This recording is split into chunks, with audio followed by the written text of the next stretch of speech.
Hello students, welcome to edu মন্ত্র। তোমরা জানো যে অপশনাল বেঙ্গলির ক্লাসগুলো আমি বলেছিলাম শুরু করব, এবং এর আগে আমরা একটা ক্লাসে অপশনাল বাংলার বিভিন্ন সিলেবাসগুলো নিয়ে আলোচনা করেছিলাম।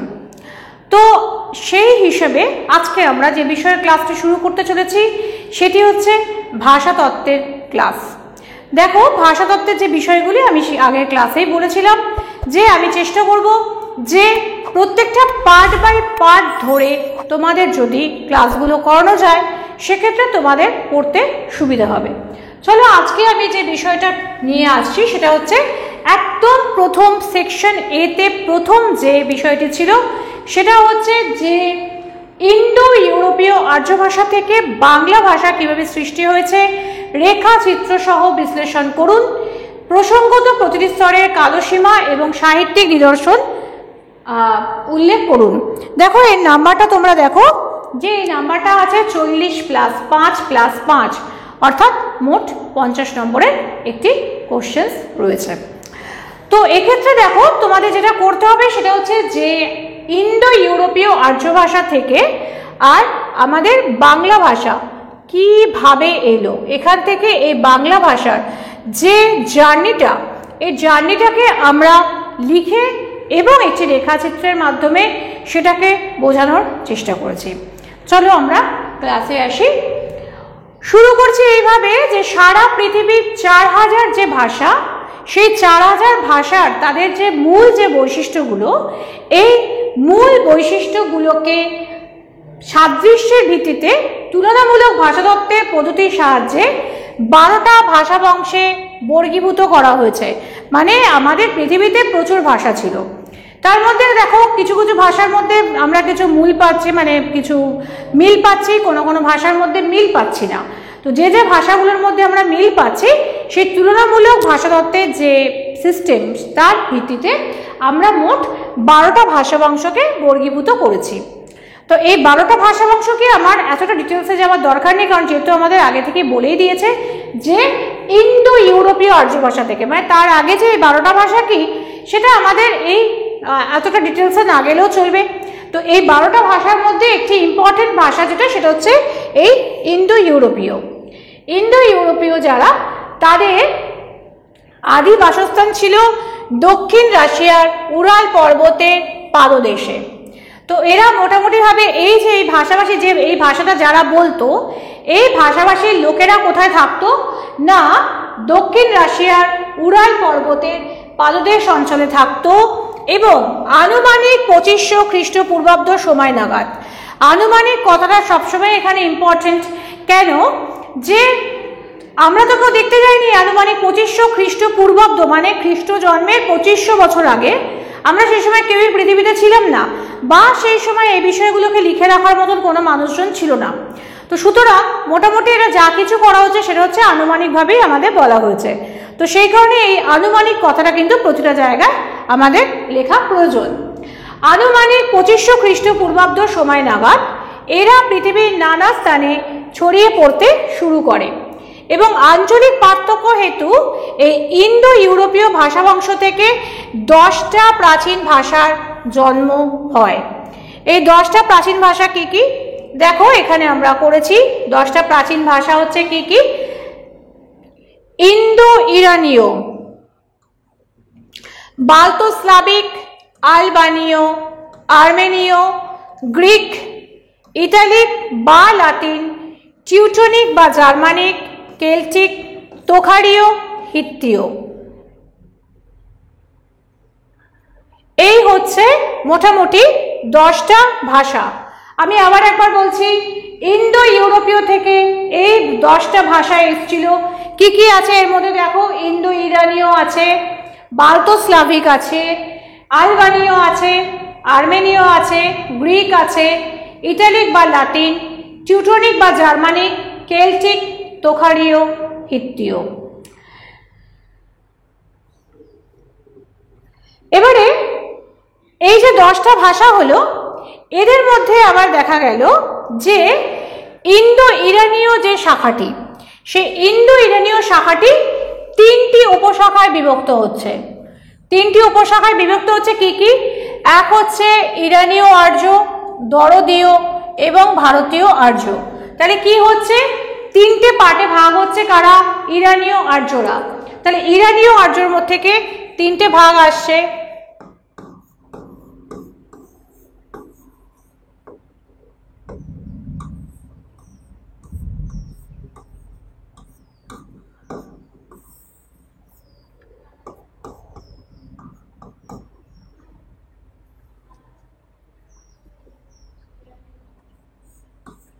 একটা হচ্ছে ইরানীয় আর্য,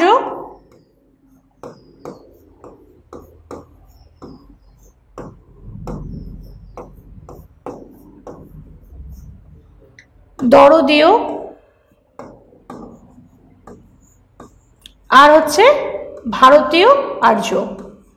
তাহলে অবভিয়াসলি এই কথাটা ঠিক যে যারা ইরানীয় আর্য তারা তো ইরানে চলে গেল, দরদীয় যে শাখাটা তাদের কোনো আমরা খবর পাচ্ছি না। এবং এই ভারতীয় আর্য যে পার্টটা, ভারতীয় কথাটা মানে এরা কি করছে? ভারতবর্ষে প্রবেশ করছে।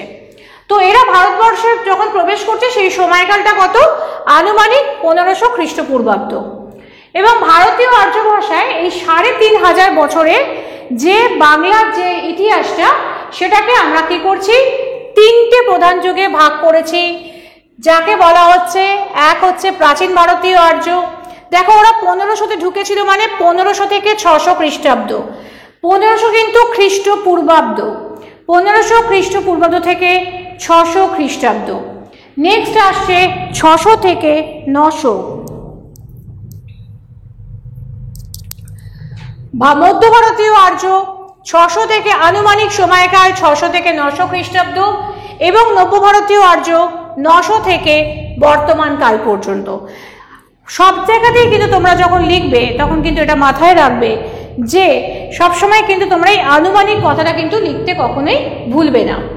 এবার আমরা দেখো এই যে তিনটে যে কাল, এই তিনটে কালে এবার আমরা প্রত্যেকে যে সময়কালগুলো এবং তাদের যে রূপগুলো সেগুলো আমরা যাব।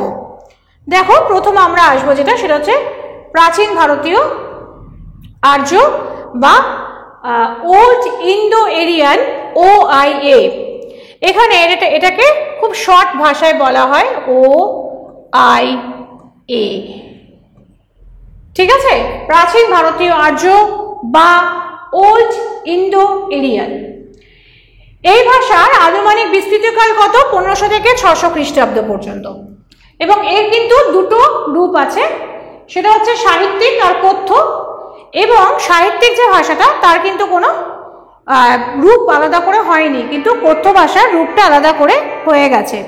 সেই কথ্য ভাষার চারটে রূপ কি কি? প্রাচ্য, উদিচ্য, মধ্যদেশীয়, দাক্ষিণাত্য।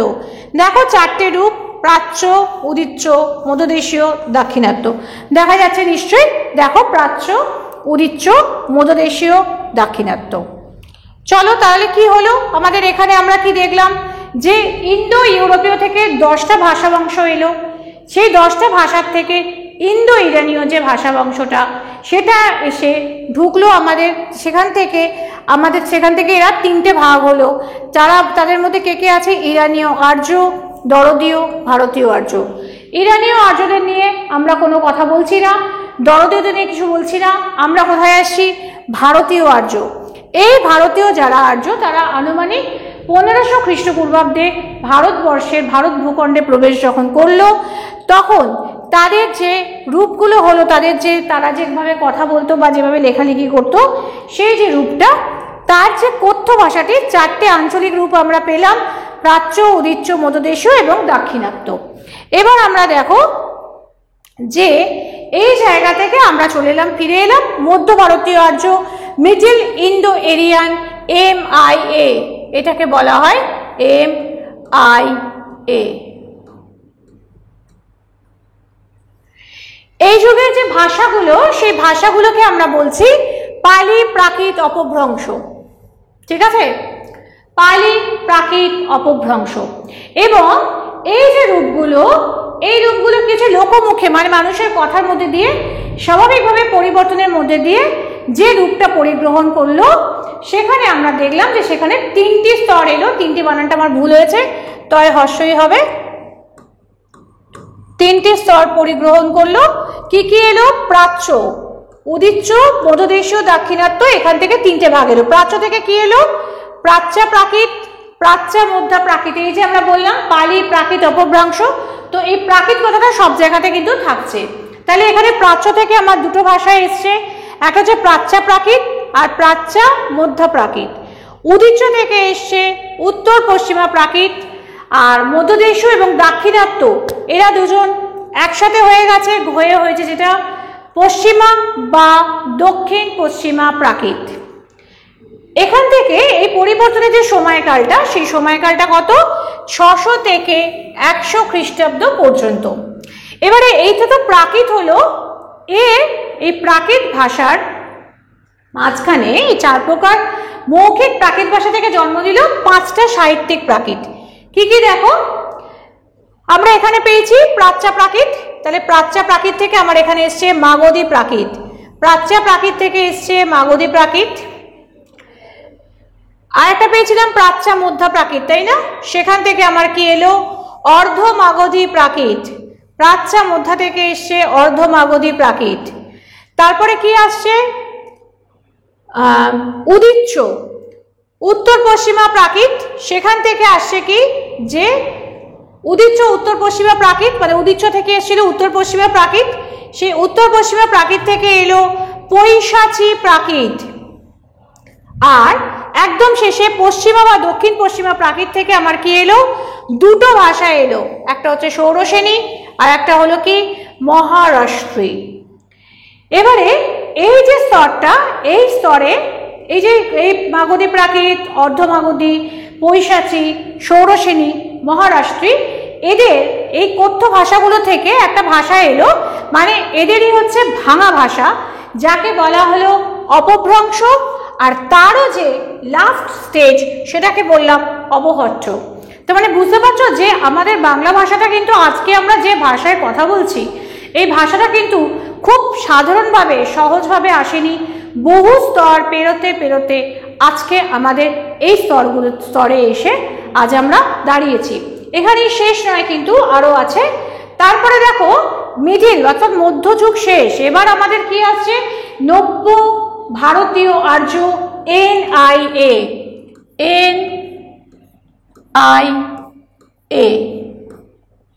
অপভ্রংশ অবহট্টের পর আর্য ভাষা, ভারতীয় আর্য ভাষা প্রবেশ করলো তৃতীয় যুগ, আনুমানিক 900 থেকে 900 খ্রিস্টাব্দে, এবং সেখান থেকে অপভ্রংশ অবহট্ট থেকে জন্ম নিল একাধিক আর্য ভাষা। বাংলা ভাষার অপভ্রংশ আদি ভাষা মনে করা হয় কাকে? মাগধী প্রাকৃতকে। তাহলে সেক্ষেত্রে আমরা অন্য কোনো ভাষা থেকে কি কি ভাষা এলো সেই বিষয়ে যাব না, কারণ আমাদের প্রশ্নটা ছিল ইন্দো ইউরোপীয় থেকে বাংলা ভাষার জন্ম। তো সুতরাং যেহেতু বাংলা ভাষার কথা আমাদের বলা হয়েছে, অতএব আমরা শুধুমাত্র বাংলা ভাষার কথাটাই এখানে আলোচনা করব। তাহলে মাগধী প্রাকৃত, তার থেকে অপভ্রংশ, তার থেকে অবহট্টের সীমা পেরিয়ে এটা দুটো শাখায় বিভক্ত হয়, একটা হচ্ছে পশ্চিমা, একটা হচ্ছে পূর্বী। আর এই পূর্বী শাখাটি, যেটা পূর্ব দিকের যে শাখাটা, সেই শাখাটি আবারও দুটো ভাগে বিভক্ত হয়, যার একটার নাম হচ্ছে বঙ্গ অসমিয়া, ওড়িয়া। এবং আরও পরবর্তী ক্ষেত্রে এই বঙ্গ অসমিয়া ভাষাটি দুটি ভাষায় বিভক্ত হয়ে যায়, একটা হচ্ছে বাংলা এবং অপরটি হচ্ছে অসমিয়া। দেখো এটাকে আমি একটা রেখাচিত্রের মাধ্যমে করেছি, এবং যেহেতু আমি এটা বই থেকে ডাইরেক্টলি তুলেছি, এটাকে একটু অন্যরকমভাবে লেখা রয়েছে, তোমরা চাইলে তোমাদের মতন করে লিখে দিতে পারো। যেগুলো আমি বলেছিলাম সেগুলোই করা আছে। ইন্দো ইউরোপীয় বা মূল আর্য ভাষাবংশ ওপরে, একদম ওপরে দেখতে পাওয়া যাচ্ছে নিশ্চয়ই। সেখান থেকে দেখো এইভাবে লিখেছে: ইন্দো ইরানীয়, বাল্টোস্লাভিক, আলবানীয়, আর্মেনীয়, গ্রিক, ইতালিক, টিউটনিক, কেল্টিক, তোখারীয়, হিত্তীয়। এবং ইন্দো ইরানীয় থেকে তিনটে ভাষা এসছে: ইরানীয় আর্য, দরদীয়, প্রাচীন ভারতীয় আর্য। প্রাচীন ভারতীয় আর্যের মধ্যে দুটো ভাষা করা হয়েছে, একটা হচ্ছে কথ্য রূপ, একটা হচ্ছে সাহিত্যিক রূপ। সাহিত্যিক রূপকে বৈদিক ভাষা বলা হয় ছান্দস, কিন্তু সেটা আমি তোমাদের এখন অবধি বলিনি, কারণ তোমাদের প্রশ্নে ছিল যে সাহিত্যের নিদর্শনগুলি জানাও, সেই জন্য আমি এই কথাটির মধ্যে এটা দেবেনি। কিন্তু যেহেতু এটা বই থেকে আমি তুলে নিয়ে এসেছিলাম, সেই জন্য বইতে কিন্তু এই কথাটা দেওয়া হয়েছে। এরপরে আমরা দেখছি যে সাহিত্যিক রূপ যেটা আছে সেই সাহিত্যিক রূপকে এখানে আমার কি বলা হচ্ছে, ছান্দস, সেটা আমরা পরে বলবো। কথ্য রূপকে 4টে ভাগে ভাগ করা হয়েছে, প্রাচ্য, উদিচ্য, মধ্যদেশীয়, দাক্ষিণাত্য। প্রাচ্যকে 2টো ভাগে ভাগ করা হয়েছে, প্রাচ্যা, মধ্যা, প্রাচ্যা। বাকিগুলো কিন্তু আমি যখন পড়িয়েছি তখন কিন্তু আমি বলে দিয়েছিলাম, কিন্তু এখানে যেহেতু শুধুমাত্র বাংলা ভাষার বিবর্তনই দেওয়া রয়েছে তাই এর বেশি এখানে কিন্তু লেখা নেই। প্রাচ্যার মধ্যে হচ্ছে মাগধী প্রাকৃত, মাগধী অপভ্রংশ, অবহট্ট। তার থেকে পশ্চিমা এবং পূর্বী শাখার মধ্যে বঙ্গ অসমিয়া এবং ওড়িয়া, এবং বঙ্গ অসমিয়া পরবর্তীকালে ভাগ হয়েছে বাংলা এবং অসমিয়া ভাষায়। তোমাদের যে প্রশ্নটা ছিল সেই প্রশ্নে যেটা দেওয়া ছিল, দেখো আমি প্রশ্নটা আরেকবার খুলছি।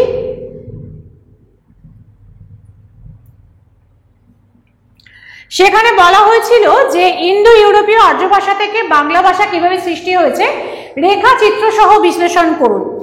এই যে পুরো প্রশ্নটা আমি যেটা তোমাদের বোঝালাম বা পড়ালাম সেটা কিন্তু সম্পূর্ণরূপে এই প্রশ্নের উত্তর, যার প্রশ্নের মান দেওয়া রয়েছে 40 নম্বর। তারপরে দেখো সেকেন্ড যেটা আছে, প্রতিটি স্তরের কালসীমা এবং সাহিত্যিক নিদর্শন উল্লেখ করুন।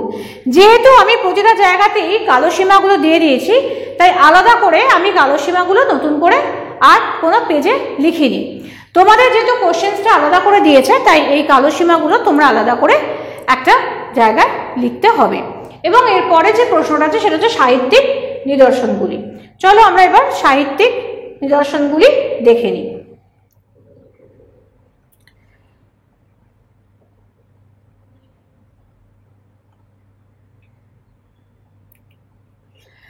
দেখো, প্রাচীন ভারতীয় আর্য স্তরের ভাষার মূল নিদর্শন পাওয়া যায় বেদে, তাই এই যুগে আর্য ভাষার বৈদিক নাম দেওয়া যেতে পারে, যার পরিমার্জিত সংস্করণ কিন্তু সংস্কৃত ভাষা।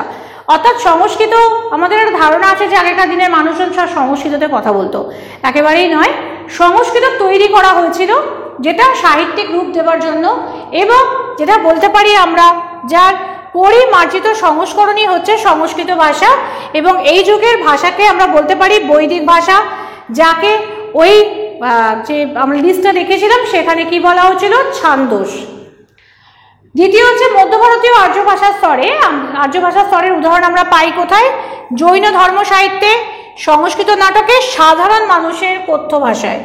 অর্থাৎ সংস্কৃত নাটকগুলোতে তুমি দেখবে যে রাজা, রাজরা, রাজকুমারী এরা যখন কথা বলছে তখন সংস্কৃতে কথা বলছে, এবং সাধারণ মানুষের যখন কথাবার্তাগুলো আসছে তখন তারা কোন ভাষায় কথা বলছে, তারা তখন সাধারণ মানুষের কথ্য ভাষায় এই ভাষা ব্যবহার করা হয়েছে, মধ্য ভারতীয় আর্য ভাষা। এছাড়া মহাকাব্যে এবং ছন্দশাস্ত্রে এই ভাষা নিদর্শন পাওয়া যায়। আর নবভারতীয় আর্য ভাষার স্তরের উদাহরণ আমরা পেয়ে যাচ্ছি যে আধুনিক যে কোনো সাহিত্যিক নিদর্শনের মধ্যেই আমরা নবভারতীয় আর্য ভাষা স্তরে বাংলা ভাষার উদাহরণ পেয়ে থাকছি। এই ছিল আজকের আমাদের ক্লাস, এবং তোমাদের যে ফার্স্ট টপিক ছিল ভাষাতত্ত্বের, সেই ইন্দো ইউরোপীয় থেকে বাংলা ভাষার যে বিবর্তন 1A যে টপিকটা আছে সেই টপিকের ওপর একটা ক্লাস। আমার ক্লাস তোমাদের ভালো লাগলে অবশ্যই লাইক করো, যদি কোনো প্রশ্ন থাকে অবশ্যই কমেন্ট করো। যে কোনো প্রশ্ন জানার থাকলে সেখানে কমেন্ট করলে আমি কোনো প্রবলেম সলভিং ক্লাসে সেগুলো প্রবলেম সলভ করে দেবো। আর শেয়ার করো বন্ধুদের মাঝখানে, এবং আরও অনেক আপডেটস পাওয়ার জন্য বা অপশনাল বেঙ্গলি এবং অন্যান্য সাবজেক্টের ক্লাসের জন্য এডুমন্ত্র চ্যানেলটিকে সাবস্ক্রাইব করে বেল আইকনটি প্রেস করে রাখো, যাতে যে কোনো ক্লাস যখনই আসবে তোমাদের কাছে তার নোটিফিকেশন পৌঁছে যায়। আজকের জন্য এইটুকুনি, ফিরে আসবো আবার কোনো ক্লাসে অন্য কোনো টপিক নিয়ে।